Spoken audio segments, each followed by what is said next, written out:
But honestly, I feel like we need to talk about this. Like, the fact that people force going out when they really feel like in their heart sometimes you don't really want to. Me choosing peace was my power because once I chose to accept that I could be alone and my life wasn't going to end because I was more lonely at times, it really helped me through a lot. Hey y'all, welcome back to my channel. You're watching CTV. My name is Kalandra and I'm back with another video. And for today's video, I just want to say, introverts, get your freaking power back.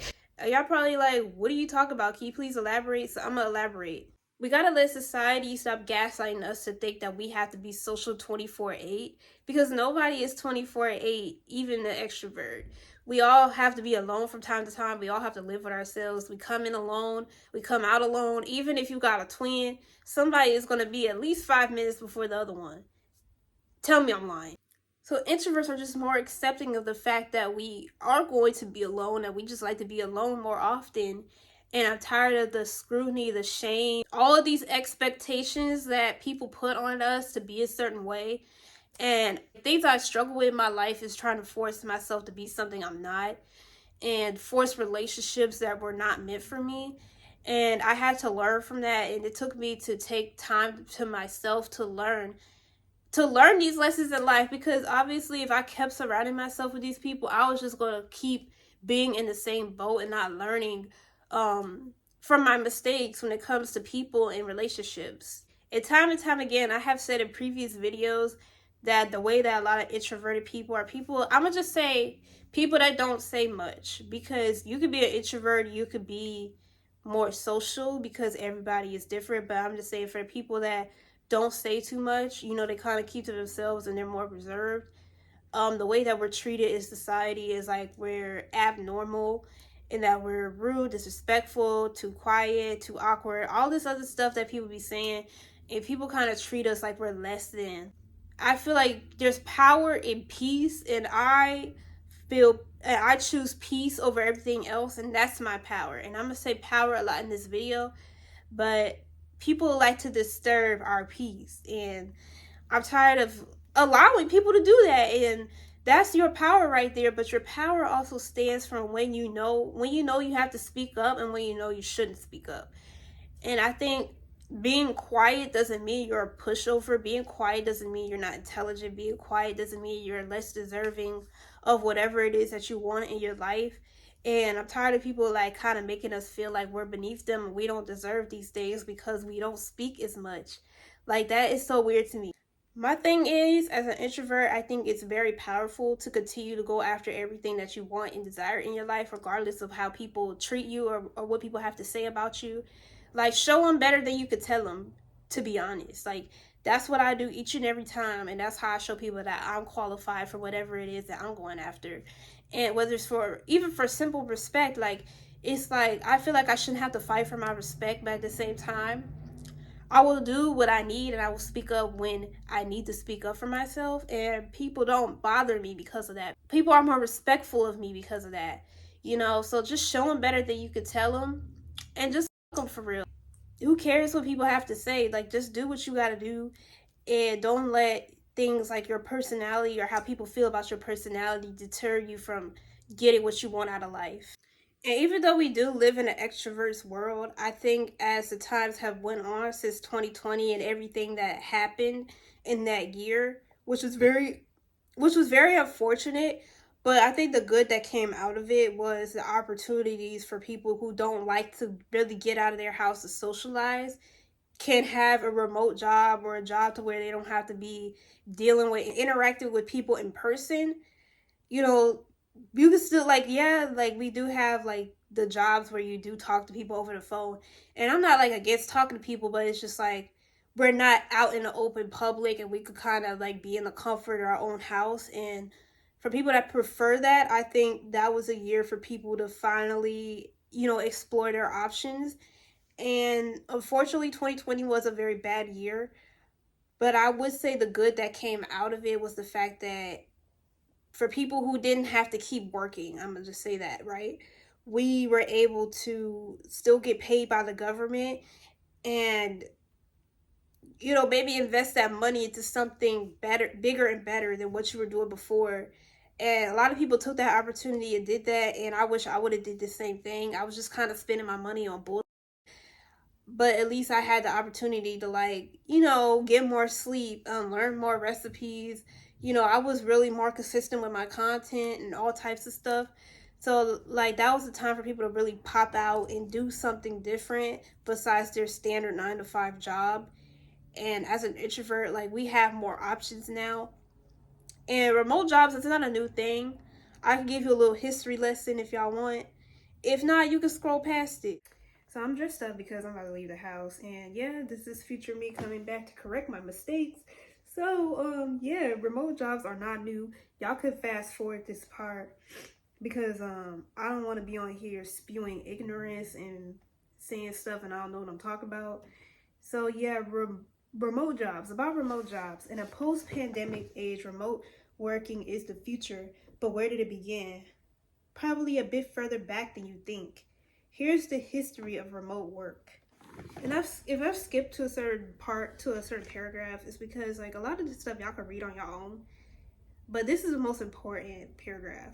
Before the days of Skype and Zoom calls, a NASA engineer by the name of Jack Niles laid the foundation for modern remote working when he coined the term telecommuting in 1973.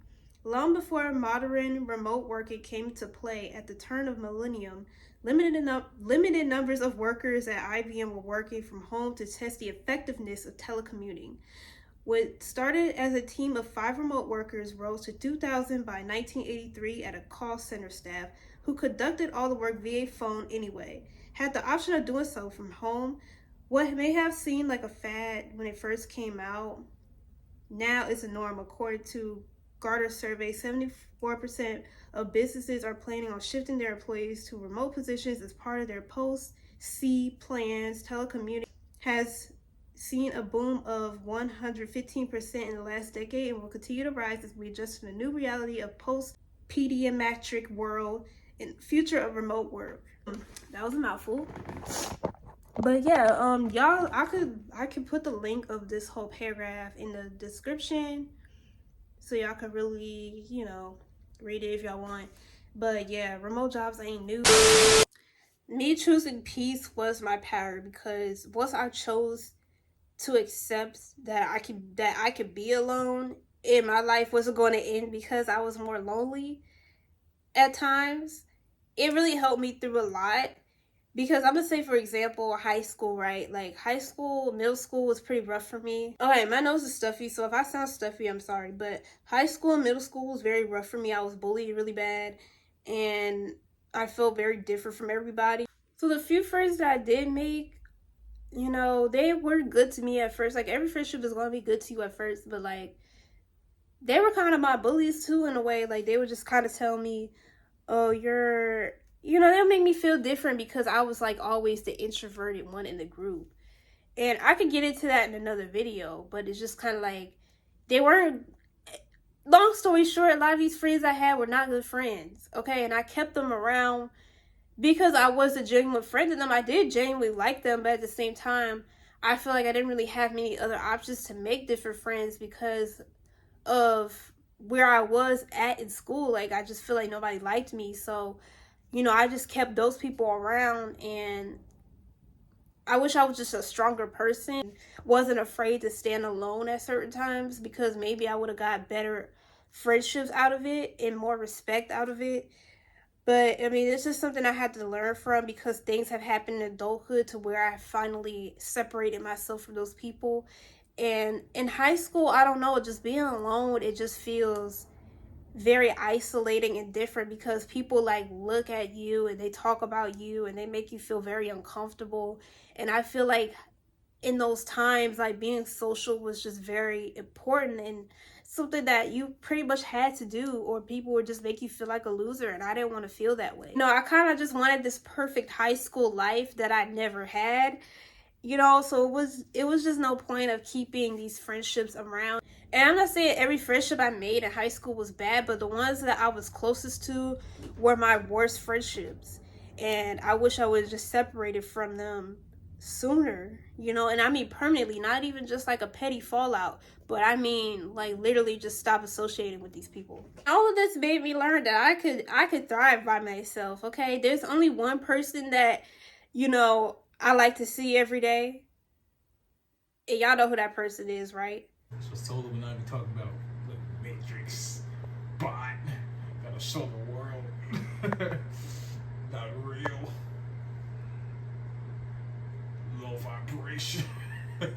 Even sometimes from him, I need a little space. And what I mean by space is you could be downstairs, I could be upstairs, we could be in different rooms doing our own thing from time to time. Even though we are happily married, you know, I love to have my breathing room, my space, and just like to be in my own thoughts, you know what I'm saying? So I think for me, I thrive alone a lot, and I can explain why. And I can explain like you know, when I took more time alone in certain instances, how I leveled up in my life and how I improved certain things in my life.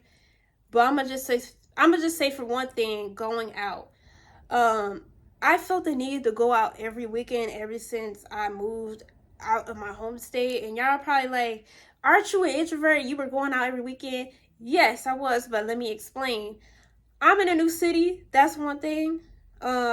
Going out from my hometown where there wasn't much to do and then going to a bigger city, especially a city with good weather, it's like, of course, I always want to go outside. Even if I'm just going to the park or going to the beach or something. And then I moved to another state in Washington and I was super bored out there. So I was just trying to find like stuff to do every once in a while as well because I was extra bored. You know what I'm saying? So I feel like a lot of times we go out to because we're bored with our surroundings, and we go out to kind of prove something to I don't know who. I mean, I guess social media, but I don't know who. But to just to kind of prove to people that we live this lit life and that we got it all and that we're doing this and we're doing that. And I think a lot of people fall victim to that because they feel the need to have to prove something to themselves, that they can have all these friends and that they can afford to do this and that they're just lit people. And some people are lit people. But honestly, I feel like we need to talk about this. Like the fact that people force going out when they really feel like in their heart, sometimes you don't really want to. Okay, sometimes like you feel like it's a feeling, you know, it's a feeling of wanting to get out the house. I mean, sometimes we force ourselves to do so, but like sometimes like going out the house is like a feeling, like you really want to feel other people's energy. You really want to be around certain people to connect with them and get to know them as people. But a lot of times we go out and we force ourselves to do so. And I hate a forced outing, okay? I hate forcing stuff because it doesn't feel real. And I don't really have a good time when I do so.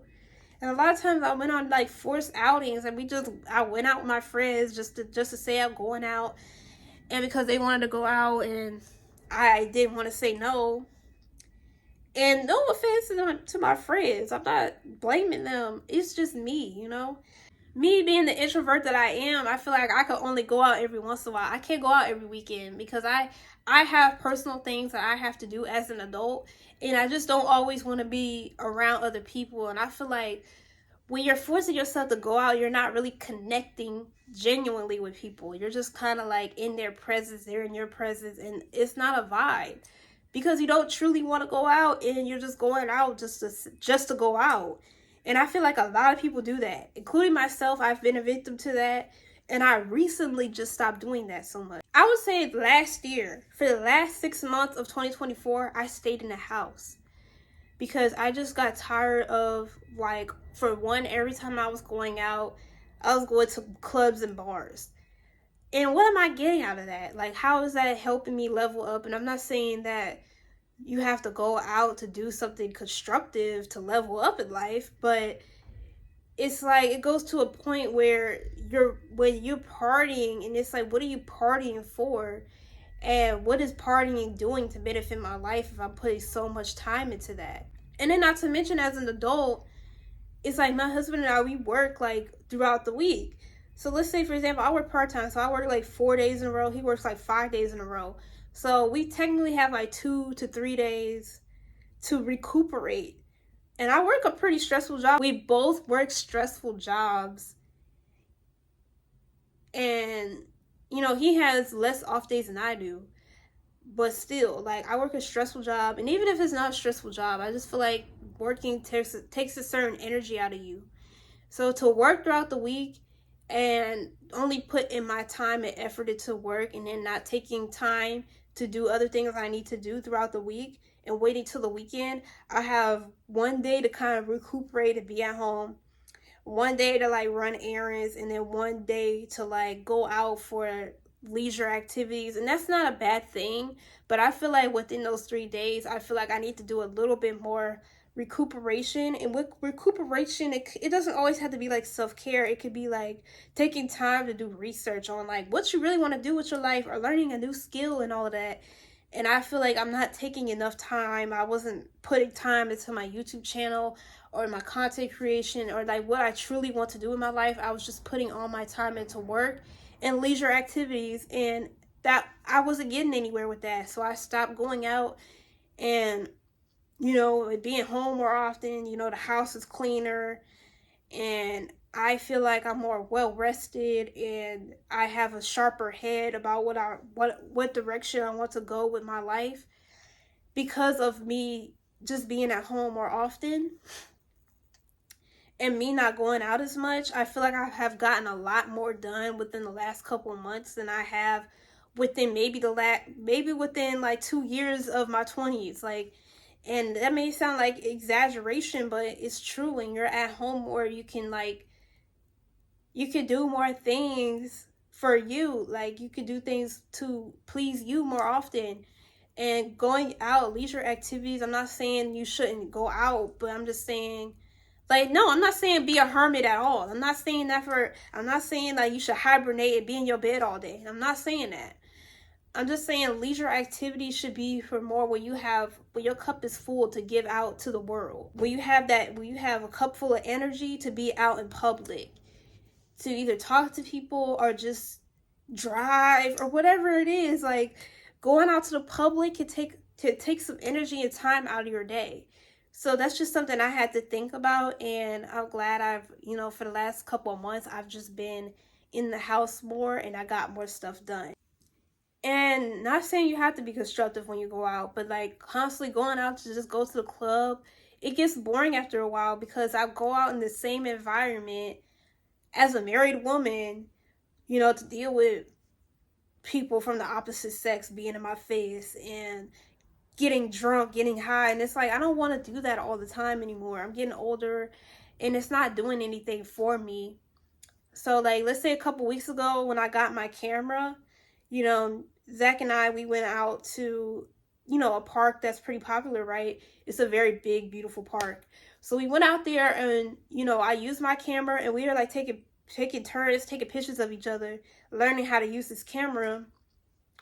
And I felt more fulfilled doing that than just going to the club, because I'm going out to learn a new skill and to learn something and do something I have never done before, especially like never owning a camera and finally having this camera. I'm learning how to take pictures. I'm learning how to work this camera and doing something out of it that could make me richer, but having fun at the same time, and seeing things in a new light. Like just seeing this park, that I've been to this park millions of times. I've took photos there before, but actually being the person behind the camera, it's like, oh, you know what? You look good being in front of this, or I look good being in front of that, or look at this, look at that. Like just kind of seeing things in a different light was more sentimental to me. And I'm not saying like going out with my friends is not sentimental, but just like going out to just go to the club is draining. It's not fun all the time. And I'm all for learning new things and doing different things. I feel like that gives me a whole different level of fulfillment than just doing the same thing over and over again, especially doing something that doesn't really resonate with me anymore, or doesn't resonate with me all the time. So I'm saying, like, if y'all not in the mood to go out, it's okay to say no. It's okay to be like, hey, maybe another time. It's okay to miss out on things, because I'm telling you, in this world, there's always something going on. If you miss out on something, You miss out on a party, another party is going to happen. You miss out on this one outing, another outing is going to happen. So those are ways as an introvert that you should get your power back and stop believing that you have to be social 24/8 and that you got to be in everybody's face. Because of course, if I'm going to an open park, I'm not going to really talk to people like that. But even if I did, it's nothing wrong with that. But at the same time, it's not like somewhere that, like my standard regular job, or just going out to a bar somewhere where I kind of have to be more social. Like, you could go out and just kind of do your own thing, and there's nothing wrong with that. And there's so many things that we can do as introverts to level up in our lives and to feel more secure with what we have going on around us. And I feel like there should be more opportunities for people who are just not social, and that's okay. For us to take our power back and do what we gotta do. So hopefully y'all enjoyed this video. I think I'm finished here. I gotta go to work. So it was good talking to you guys. Thank you for watching, and I will see y'all in my next video. Peace out.